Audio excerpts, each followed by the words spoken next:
Good morning. It's another early start here. It's just gone 7 o'clock, so a little bit of a line this morning. GPs are picking me up at 8 o'clock to take me into the countryside, learn how to make rice cakes, basket weaving, and all sorts of country things. Walk through the village, paddy fields. So looking forward to that. I've got to get used today to using their money though. I'll show you why. I'll put a video up from last night. I'm trying to get to grip with the Cambodian money because I had a $100 bill, which is no good for tipping. I wanted small. They wouldn't change it, only to their own money. So this is like 20,000, but that's worth £5. So let me get this right. Yeah, 4,000 of Cambodian money is equal to $1. So I've just got to divide everything by 4. That's right, isn't it? That's what I'm going to do. I'm going to swim, upload some stuff, and I'll see you tomorrow. Ta-da for now. And also, hope that these work, because when I went for my refreshing swim last night, I was laying there floating and I kept hearing this ee, ee. I was thinking, that's strange. And then I realised I'd left my hearing aids in, so that could be interesting. I've got one hearing aid to work, and then that's the problem, because if I only wear one, I can hear a bit better, but it gives me balance problems even more. So I'm going to try just the one, see how I go. I've had to take an anti-dizziness tablet anyway, because I've not slept that well, to be fair. I was awake at about 1:30 till 3 uploading stuff, because I was too exhausted last night to do it. And also, I think I've been taking antihistamine because of the mosquito bites that I have, and I've been taking diclofenac pain relief as well, so that tends to make me a bit dizzy. So all in all, it could be a fun day. That's the little truck that I came in. Brilliant. Little tuk-tuks and things here, look. And we're now at the War Museum. Yeah. These are mostly Russian stuff. And look, there's my dragonfly following me. Hello, Andy. Mostly Russian things from the Civil War. And these are found in the fields in the jungle. Lots of parts were sold off by the villagers and then rescued and brought here. So this pond is where a landmine actually exploded, and this is the hole that it left. It's just become a pond. That's what one of the landline looks like. Others have tripwires. Some of them you just tread on and they explode. And you have some chickens. Yeah, these are the tripwire ones that they tie to a tree, and then they go through it. It explodes. So this is a USA bomb from B-52 bomber. I didn't realise the USA had got involved and they were bombing Cambodia because of the Vietnam War. Because Cambodia sent troops to Vietnam due to the king being friends with one of the generals in Vietnam. So although Pol Pot went in 79, the Khmer Rouge did stay here on the borders and in the jungle, not in the cities. And they had support until 1998, chasing the Khmer Rouge out from Russia and China. Obviously, the landmines still remain today, or some of them. A lot of them have been cleared. Go and see yesterday's vlog on the hero rats if you want to know more. This is very powerful, being in here. So you're just seeing all these shells, and obviously this is just a fraction of what's in Cambodia. The children are taught a little bit, just the outlines of what happens, but not all the ins and outs and not all the horrors, thankfully. But, you know, my tour guide today, and like Chan yesterday, and probably everybody really have some relation or relative that lived through or died in the Civil War.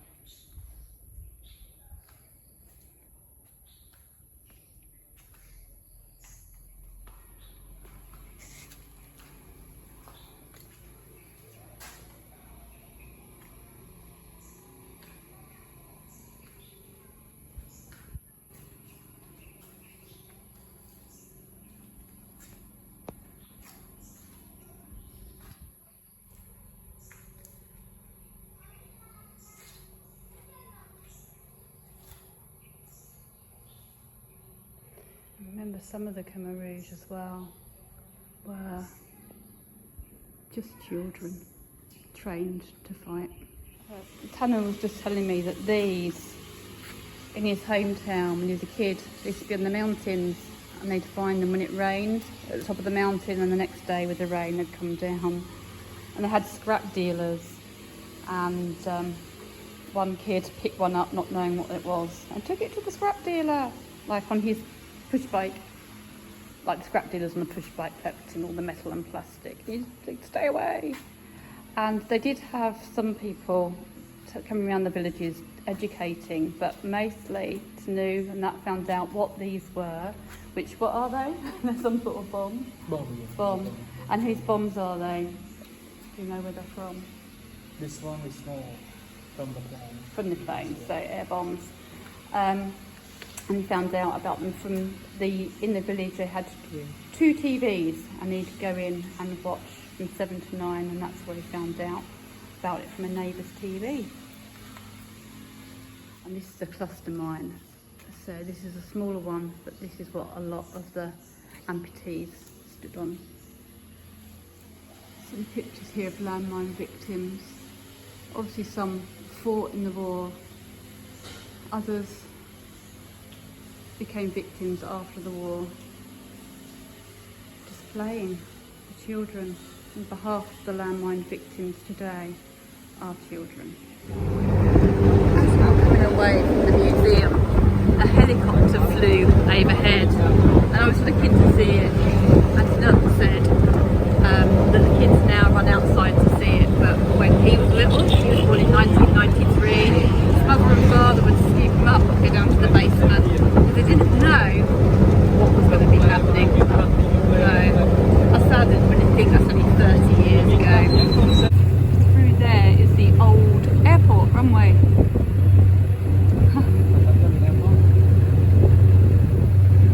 Which they had to close because it couldn't take international flights, and the planes, the vibrations of the planes was damaging the temple, so it's now about 45 minutes outside of Siem Reap. And it's now international, so hoping to get some jumbos coming in and bringing some more tourists in real soon.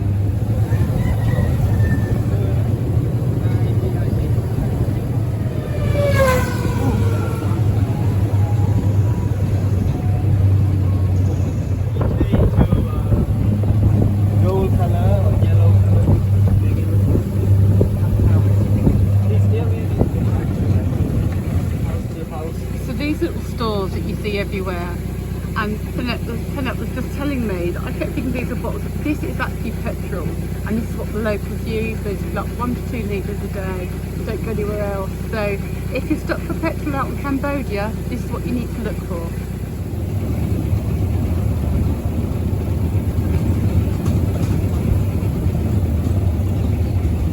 This bamboo. So they had the long bamboo one. So normally they cut them in very exactly size what they need. You see the end here. Yeah. You see the end where it holds the rice, sticky rice. Yeah. So before they put rice into the bamboo, they have to soak rice into the water like 2 hours first. Sticky rice. Yeah. So this is the fire. They soak rice for 2 hours just in water, and then they put it in the bamboo, and then put a coconut husk on the top, the leaf, and then place it down here on the fire for about 45 minutes. They get a knife and then cut the outside off and then put it on a bit longer, and then you end up with this sticky rice. And then they put it on the rice lady's bike and she goes off to sell it.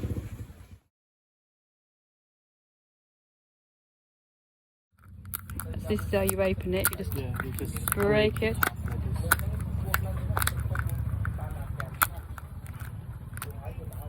Ah.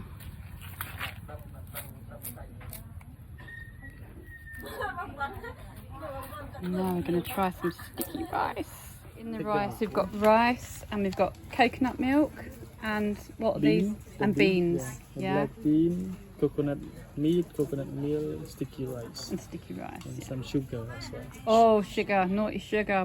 Right, so we eat from the bottom apparently, because that's the best bit, because they cook like this. So all the coconut milk runs to the bottom. And when they share with friends, they give their friends the top part and save the best for themselves. Cool. It's delicious. Warm, sticky, very tasty. Oh, in fact, it is Chiang. Delicious. Chiang. So where we've just visited, it's two families that live next door to each other and work together, and they make about 40 of these a day.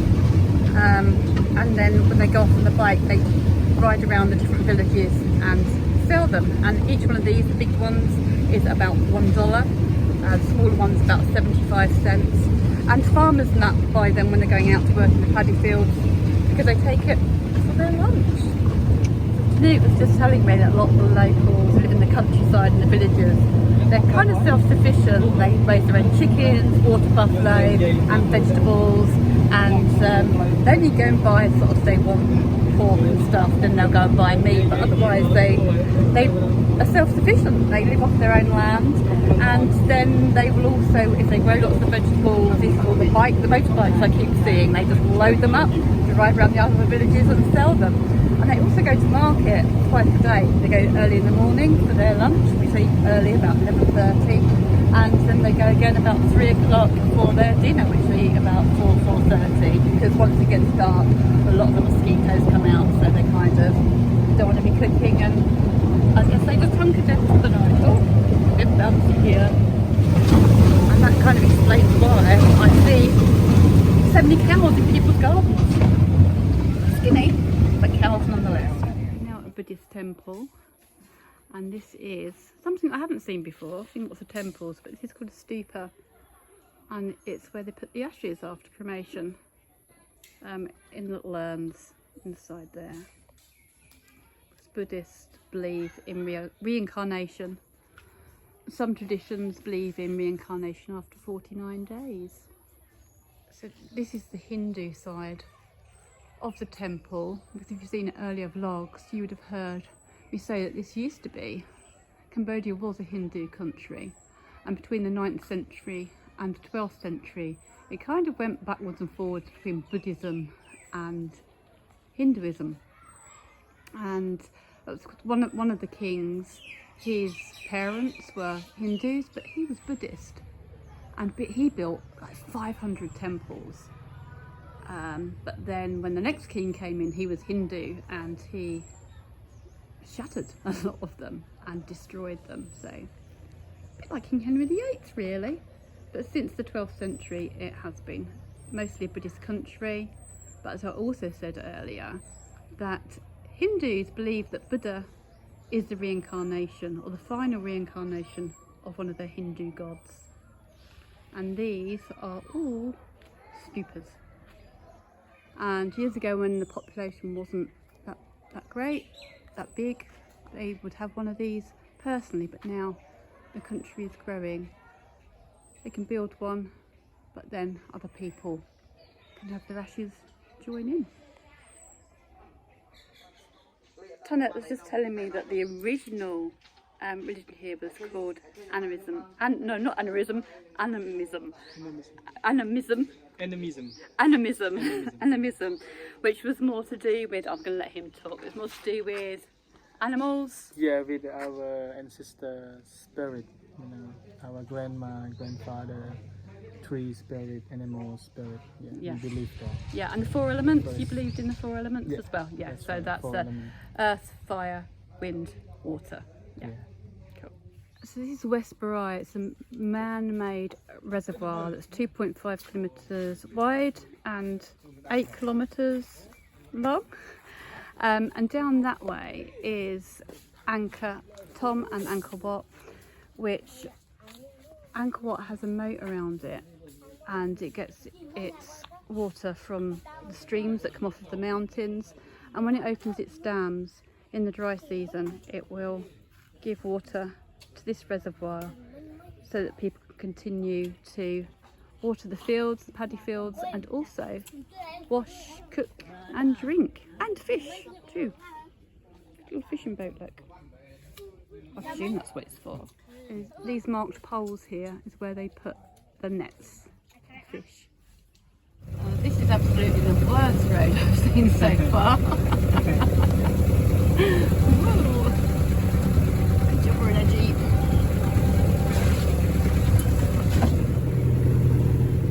So the children up here are entitled to a free education. They don't have to go to school. They used to have to before Pol Pot's time, but since then it is an option. But obviously they're encouraged by the family to go from the age of 6 to 18. It is free, but they have to pay for some printing and the books are shared. And then for university they have to pay.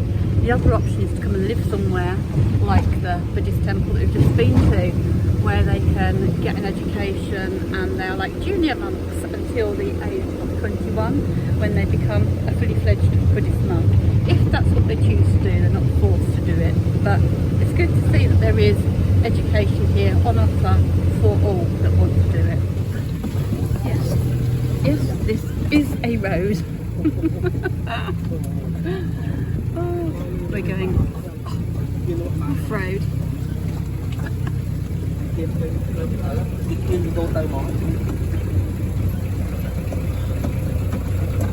We've just stopped for coconut. They do have them in the cooler, but I'm going to have a fresh one. Yeah.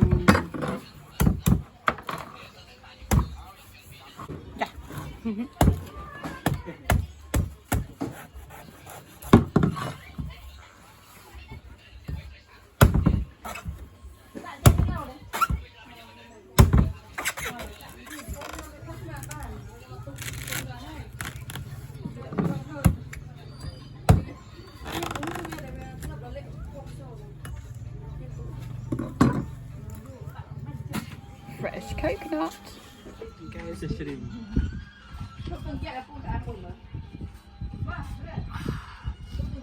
Delicious, because I've forgotten the Cambodian word for delicious. Kinang. Chian.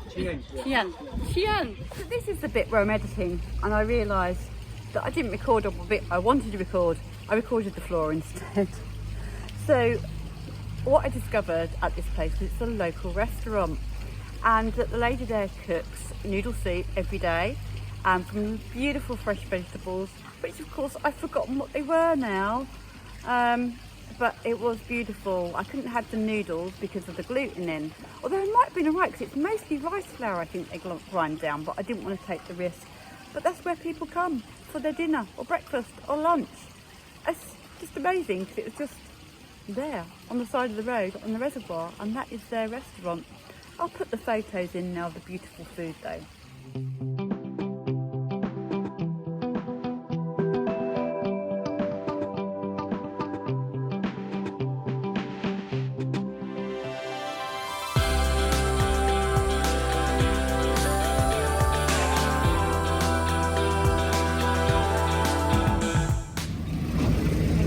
So that was delicious. I did have some of the soup and it was really, really nice. But they do on this tour, on the tour jeeps, they do check out, they like to support the locals, but they check out the hygiene and that because it's not too good for us to have street food. Because now our delicate tummies, we know what us fragile Westerners are like. So yeah, it was really good to taste some local delicacies, but in a safe way. So we've just pulled up here, and these are like locusts and cricket. Cricket. I'll let you eat it. I'm not going to eat it. Take off the leg first. Take the legs spiky off. leg, yeah. It may stuck.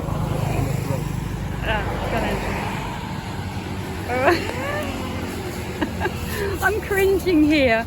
You've just eaten a grub. That's like a grub. Oh, these are huge. What are these?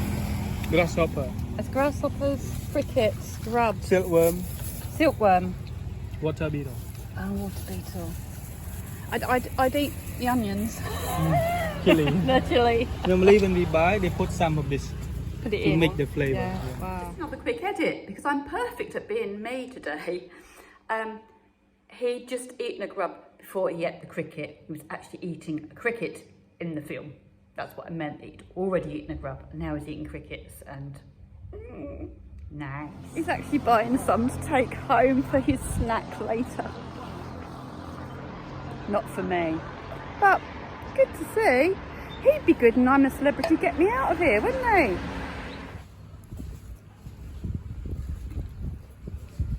Now looking at how to make the base of a basket. But I'm going to have to just film a little bit and pay attention because I'm going to have to do it in a minute.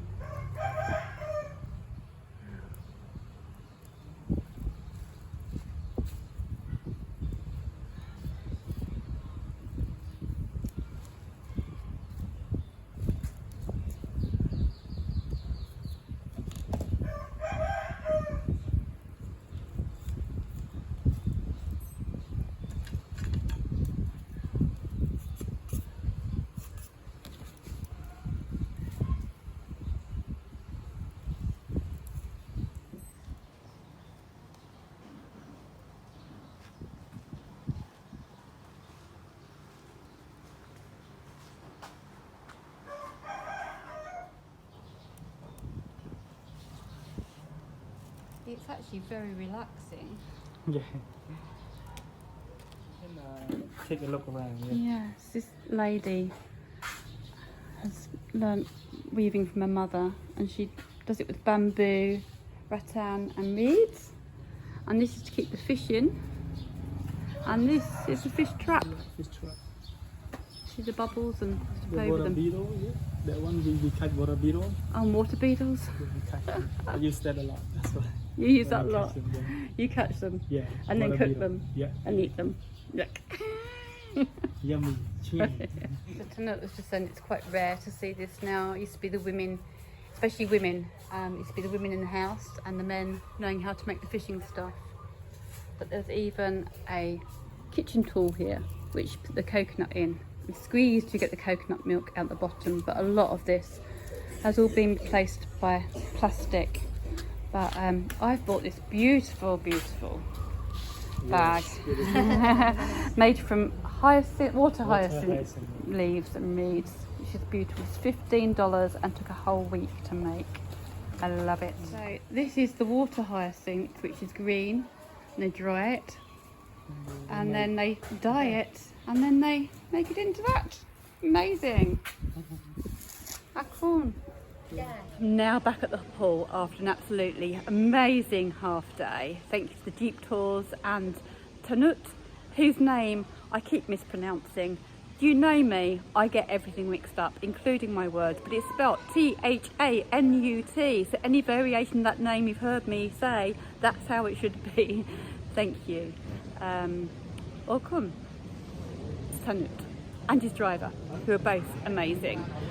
He did ask me what was my best part of the tour, and you know what, I don't really know because they're all so different. The War Memorial got me really quite emotional, really teared up about that. It was really, whew. And I liked the temple as well, the Buddhist Temple, but I've seen a few of those. I think for me, for the authenticity, it was eating the soup and drinking the coconut by the side of the road there, and the basket weaving, which I really enjoyed. That was so relaxing. Yeah, and even pulling up at that store and finding out those bottles of drink, it's actually petrol. I love this country, it's beautiful. Come to Cambodia, put it on your bucket list. It's such an amazing place and the people are fantastic.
Bye.